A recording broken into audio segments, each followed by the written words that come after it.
నటీనటులకు పెద్దగా బంధాలు అనుబంధాలు ఉండవని, తమదైన నటనలోనే వారు జీవితాన్ని నడుపుతూ జీవిస్తారని అంటారు. అందులో నిజముంది. నటిస్తూనే బతికే వీరు నిజ జీవితంలో కూడా తమకు తెలియకుండానే నటిస్తూనే ఉంటారు. ఇక కళాకారులది సున్నిత మనస్తత్వం అనేది మరో వాదన. ఇది కూడా నిజమే. సృజనకారులు ఎప్పుడూ ఎమోషనల్గా ఉంటారు. చిన్న చిన్న విషయాలను కూడా పెద్దవిగా చూస్తారు. వీటి వల్ల కొంత మంచితో పాటు కొంత చెడు కూడా జరుగుతూ ఉంటుంది. ఇక తెలుగులో ఒకనాటి స్టార్ కమెడియన్ రాజబాబు జీవితంలో కూడా ఇలాంటి చిత్రమైన ఓ సంఘటన జరిగింది. ఈయనది రాజమండ్రి. ఈయన సోదరులైన చిట్టుబాబు, అనంతబాబులు కూడా కమెడియన్లే.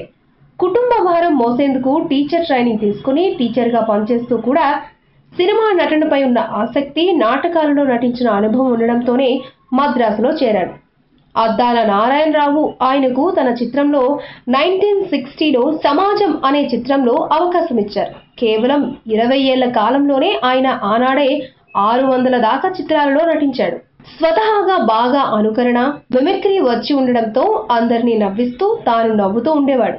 ఆయనకు రాఘవ గారు దాసరిని దర్శకుడిగా పరిచయం చేస్తూ తీసిన తాతామనుడు చిత్రం పెద్ద మలుపు. మొదట ఆ పాత్రను శోభన్ బాబు చేత చేయించాలి అనుకున్నారు. కానీ దాసరి మాత్రం రాజబాబుపై నమ్మకం పెట్టుకున్నారు. అంత డెప్త్ ఉన్న పాత్రకు రాజబాబు సరిపోడని ఎన్నో విమర్శలు వచ్చినా దాసరి పట్టించుకోలేదు. ఆ చిత్రం ఘన విజయం సాధించింది. ఇక ఆయన ఎవరికి వారే, యమునా తీరే, పిచ్చోడి పెళ్ళాం, తిరుపతి, మనిషి రోడ్డును పడ్డాడు వంటి చిత్రాలు చేశారు. ఇక కమెడియన్ గా పీక్స్ లో ఉన్న రోజుల్లో ఆయన బాబు అండ్ బాబు అనే సినిమా నిర్మాణ సంస్థను స్థాపించి ఎవరికి వారే, యమునా తీరే, మనిషి రోడ్డును పడ్డాడు వంటి సందేశాత్మక చిత్రాలను నిర్మించి బాగా ఆర్థికంగా దెబ్బతిన్నాడు. 1965లో ఆయన లక్ష్మి అమ్మాలు అనే ఆమెను వివాహం చేసుకున్నారు. వారికి 2 మగపిల్లలు, నాగేంద్ర బాబు, మహేష్ బాబులు. రాజబాబు తన సినీ తరంగేట్రాన్ని 1960లో ప్రారంభించారు. నాడు ఆయన వయసు 23 ఏళ్లు. ఇక ఆయన కేవలం 20 ఏళ్లు మాత్రమే సినిమాలలో వేగంగా ఉన్నారు. ఇక 1983 ఫిబ్రవరి 7న ఆయన మరణించాడు. ఆయన చివరి రోజుల్లో ఆర్థిక ఇబ్బందులు పడ్డాడు అనేది అవాస్తవం. ఆయన దానాలు చేసి సినిమా నిర్మించి నష్టపోయినా కూడా తన కుటుంబానికి తగ్గ డబ్బును మాత్రం అందించాడు. ఆయన చనిపోయే నాటికి ఆయనకు తన భార్యతో కాస్త విభేదాలు వచ్చాయి. ఇక ఆయన మరణం నాటికి వారి పిల్లలకు కేవలం పెద్దవాడికి 11 ఏళ్లు, చిన్నవాడికి 8 ఏళ్లే. ఆయన మరణం తర్వాత ఆయన భార్య పిల్లలకు ఏ లోటు రాకుండా పెంచి పెద్ద చేశారు. వారిద్దరిప్పుడు అమెరికాలో సొంత సాఫ్ట్వేర్ సంస్థను స్థాపించి 100 కోట్లకు అధిపతులయ్యారు.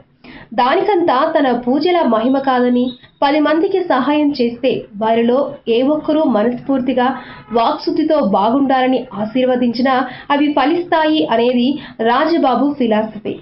ఇక ఆయన తన కెరియర్లో తొలినాళ్లలో ఆయన నటించేటప్పుడు స్టూడియోలో పైన ఉన్న ఓ లైట్ బాయ్ కిందకొచ్చి, సార్, నా జీవితంలో ఎందరో నటీనటులను చూశాను.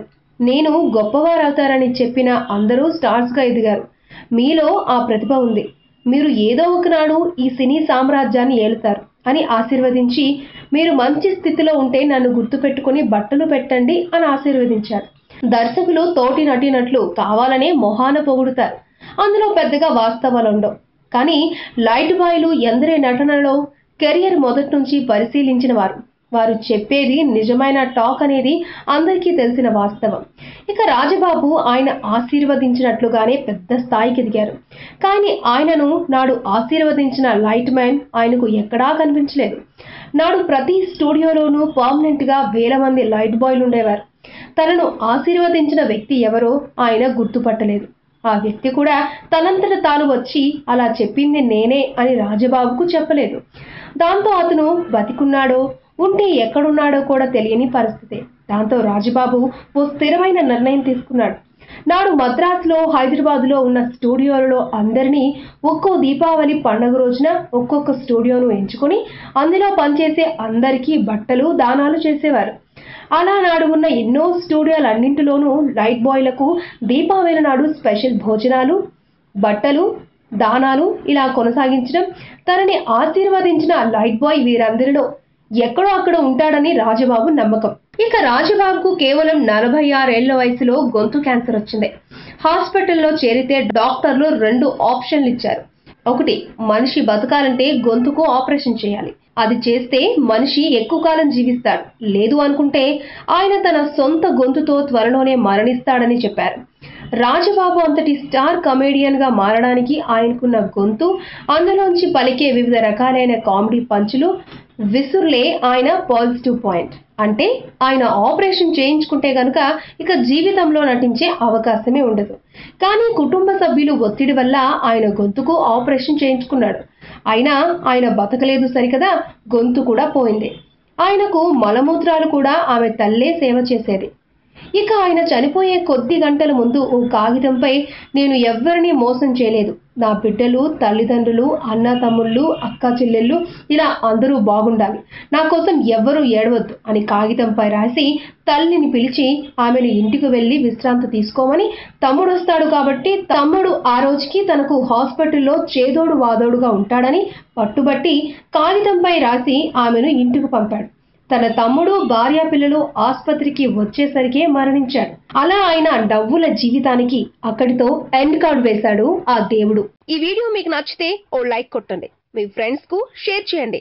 ఇలాంటి డిఫరెంట్ వీడియోలను మరిన్ని చూడాలనుకుంటే మా యూట్యూబ్ ఛానల్ ను సబ్స్క్రైబ్ చేయడం మాత్రం మరవకండి.